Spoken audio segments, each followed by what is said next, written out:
Hi. Today I want to talk a little bit about the historical persecution of individuals labeled witches. It's super complex, it's multifaceted, and it's something that happens pretty cyclically inside of human history in any period of intense social, religious, cultural upheaval. So you might recognize that as a little bit familiar right now. It is difficult maybe to make super broad generalizations about the capacities or neurological status of any one person that might have been accused of witchcraft at some time in the past. But historical interpretations do kind of support this idea that neurodivergent individuals, as we know them now, ADHD, autism, synesthetes, people with dyslexia, different ways of perceiving the world, would have been disproportionately affected by anything resembling a witch hunt going on in their communities.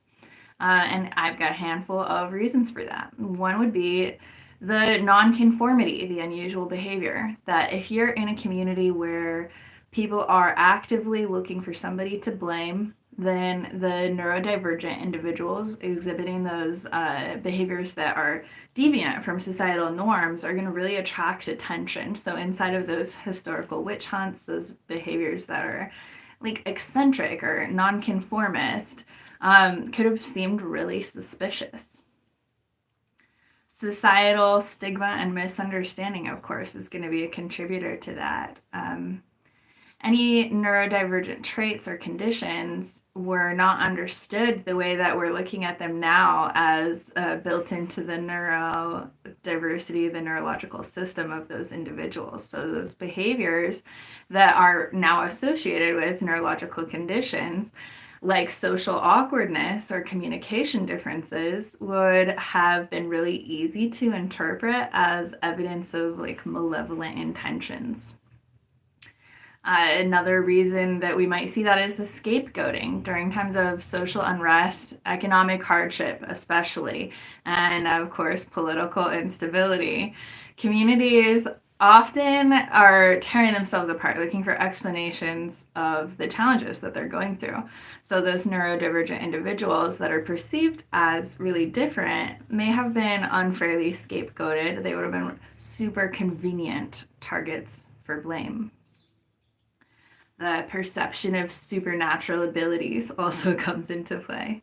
Some neurodivergent traits, such as heightened sensitivity, really intense focus, hyperfocus, could have been misconstrued as evidence of supernatural abilities or described as supernatural implications. So this can really add to the fuel of the fire of the accusations in communities that are dealing with this like witchcraft suspicion in the past.